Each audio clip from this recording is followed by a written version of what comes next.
సాక్షాత్తు మంత్రి సీదిల అప్పలరాజు తాబేదారులు తమ వైఖరిని మార్చుకోవడం లేదు.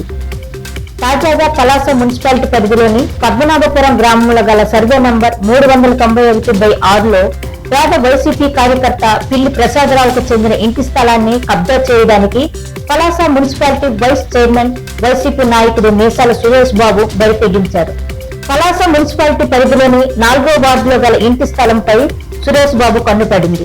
ఇంకేముంది, వైస్ చైర్మన్ దౌర్జన్యపూరితంగా ఆ నిస్సహాయకుడైన వైసీపీ కార్యకర్తపై పడిపోయారు. తన స్థలంలో నిర్మాణం చేసుకుంటున్న ప్రహరీ గోడ నిర్మాణాలను పళ్లగొట్టారు. నేను వైసీపీ కార్యకర్తనే, ఇది నా స్థలమని ప్రసాదరావు ఎంత చెప్పినా వినకుండా సురేష్ బాబు నీదైతే ఎవరికి ఎక్కువ, ఇక్కడ నీ స్థలమైనా సరే నిర్మాణం జరపాలంటే ఎస్ టాక్స్ కట్టాల్సిందే అని రుబాబు దిగారు. దీనిపై ప్రసాద్ బాబు 9వ వార్డు కౌన్సిలర్ను తీసుకుని మంత్రి సీదిల అప్పలరాజు వద్దకు వెళ్లినా మీసాల సురేష్ బాబు తగ్గలేదు. దీంతో ప్రసాదరావు పోలీసులను ఆశ్రయించారు. పోలీసులు సురేష్ బాబు దౌర్జన్యంపై కేసు నమోదు చేసి దీనిపై విచారణ జరపాలని తహసీల్దార్ను కోరారు. తహసీల్దార్ విచారణ జరిపి ఆ ఇంటి స్థలం ప్రసాదరావుకు చెందినదే అని ధృవీకరించినప్పటికీ సురేష్ బాబు దౌర్జన్యం ఆగలేదు. మార్కెట్లో అక్కడ ఉన్న రేటు కంటే 60% తగ్గించి తనకి ఆ స్థలాన్ని అమ్మాలని, ఒకవేళ నిర్మాణం చేస్తే మా అనుమతి తీసుకోవాలని, లేకుంటే వీలు లేదని ప్రసాదరావుతో గొడవ దిగారు. కార్యకర్తలకు కష్టం వస్తే రక్షించాల్సిన నాయకుడు వారి సంపదను భక్షించడానికి తయారైన వైనం నిజంగా విచారకరం. దీనిపై మంత్రి అప్పలరాజు కూడా చూసి చూడనట్టు వదిలేయడం అంతకంటే శోచనీయం. చేసేది లేక బాధితుడు ప్రైమ్ టైమ్ న్యూస్ ఛానల్ దృష్టికి పట్టుకువచ్చి తనకు జరిగిన అన్యాయాన్ని తెలుపుకుంటున్నాడు. మరి అదేంటో చూద్దాం. ఆకలి ఎక్కువ వేస్తే పాము తన పిల్లల్ని తానే మింగేస్తుంది అంట. అచ్చం అలానే తయారైంది పలాస మున్సిపాలిటీ. భాగవతం తాజాగా పలాస మున్సిపాలిటీకి చెందిన ఓ భూ బాధితుడు తమ గోలును వెలబోసుకోవడానికి మన ప్రైమ్ న్యూస్ స్టూడియోని ఆశ్రయించారు. అదేంటో 5 నిమిషాలు అంటే వినండి. నమస్కారం, ఇది ప్రసాద్ గారు. చెప్పండి, ఈరోజు మా ప్రైమ్ న్యూస్ స్టూడియోని ఎందుకు ఆశ్రయించారో వివరించగలరు? నేను పలాస మున్సిపల్ 9వ వార్డు నివాసం ఉంటున్నాను. నాకు 4వ వార్డులో 391/6లో ఇంటి స్థలం ఉన్నారు. నేను కాంపౌండ్ వాళ్ళు కడుతుండగా అక్కడ కొందరు వ్యక్తులు వచ్చి దౌర్జన్యం చేసి కూల్చేసారు. మొత్తం మీరు కట్టడానికి వెళ్ళినప్పుడు ఇంకా అబ్జెక్షన్ అనేది వస్తుంది. అది ఎవరు చేస్తున్నారు? పలసకాసుగా మున్సిపాలిటీ వైస్ చైర్మన్ మీసాల సురేష్ బాబు ఆ అనుచరులు వచ్చేసి దౌర్జన్యంగా కూల్చేస్తున్నారు. దానికి తక్కువ వీడియో కూడా మా దగ్గర ఉన్నాయి. ఏది ఆ వీడియో మాకు చూపించారా?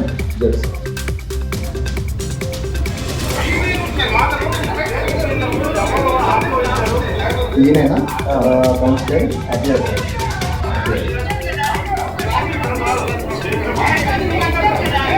మరి ఈ విషయంపై మీరు స్థానిక పోలీస్ స్టేషన్కి వెళ్ళి ఫిర్యాదు ఇచ్చారా? ఫిర్యాదు చేశాం సార్. ఫిర్యాదు చేశాము. కేసు కూడా నమోదైంది. వాళ్ళ మీద ఎఫ్ఐఆర్ కూడా ఫైల్ చేశారు. కానీ ఎఫ్ఐఆర్ కట్టిన తర్వాత నుంచి నాకు బెదిరింపులు వస్తున్నాయి. నా పైనే కడతారు ఎఫ్ఐఆర్, ఈ సంగతి చూస్తాను బెదిరింపులు వస్తుంది. అంటే ఏ విధంగా ఫోన్లో లేకపోతే డైరెక్ట్గా చెప్తాను. ఎక్కడికి వచ్చారు? ఎక్కడికి ఇంటి దగ్గర జాగ్రత్త అందరూ చెప్తాను. ఇంటి దగ్గరికి వచ్చారా? ఇంటి దగ్గరికి వచ్చి కూడా బెదిరింపులు చేశారు. మీరు ఒక వైసీపీ కార్యకర్త అనేసి అంటున్నారు కదా, ఇంత జరుగుతున్నప్పటికీ మీరు స్థానిక మినిస్టర్ గారి దృష్టిలో ఏమైనా పెట్టారా? 2 సార్లు తీసుకెళ్ళి పెట్టాను సార్. మినిస్టర్ గారు వాళ్ళకి సపోర్ట్గా మాట్లాడుకుంటున్నారు. అందరూ ఏ డాక్టర్ లేక వాళ్ళ సపోర్ట్ మాట్లాడుకుంటూ ఉన్నారు సార్. అంటే మంత్రి శ్రీధర్ అప్పలరాజు గారు ఆయన సపోర్ట్గా మాట్లాడుతున్నారు. ఎన్ని దఫాలు సిట్టింగ్ అయింది? 2-3 సార్లు సార్. డాక్యుమెంట్ మొత్తంలో వెళ్ళాము. అయితే ఈ ల్యాండ్కి సంబంధించి మీ దగ్గర డాక్యుమెంట్ ఏమి సార్? నేను 2013లో మా ఎన్నో రిజిస్టర్ చేసుకున్నాను సార్ డాక్యుమెంట్స్. దాంట్లో ఒరిజినల్ డాక్యుమెంట్స్. ఓకే, ఈ డాక్యుమెంట్స్ అని ఇంకేమైనా ప్రూఫ్ ఉన్నాయి సార్? నేను మున్సిపాలిటీ పెట్టిన ట్యాక్స్, మున్సిపాలిటీ ఈఎంటీ. ఓకే, చూస్తున్నారు కదా, మున్సిపాలిటీకి ఆల్రెడీ అయితే ట్యాక్సీని కట్టున్నారు. నెక్స్ట్ విఎల్టీ కూడా వీళ్ళ దగ్గర ఉంది. అంటే ఈ విషయం పైన మీ స్థానిక పోలీస్ స్టేషన్కి కానీ ఎంఆర్ఓ గారికి ఏమైనా మీరు కంప్లైంట్ ఇచ్చారు?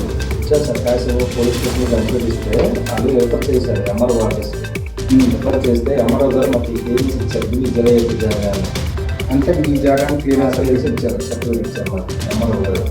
ఓకే, మరి పోలీసులు ఏమైనా మీకు చెప్పారమ్మని? పోలీసులు మీరు వాళ్ళ పని చేసుకుంటే వాళ్ళు మాకు రిపోర్ట్ మాకు చెప్తారు. రిపోర్ట్ రాగా మా దగ్గర రిపోర్ట్ మాకు చెప్పారు, మాకు చేసుకుంటాం చేస్తున్నా దౌర్జన్యం వచ్చి మళ్ళీ అంటే మీకు గవర్నమెంట్ అధికార పరంగా అయితే మీకు అన్ని రైట్స్ అయితే ఉన్నాయి.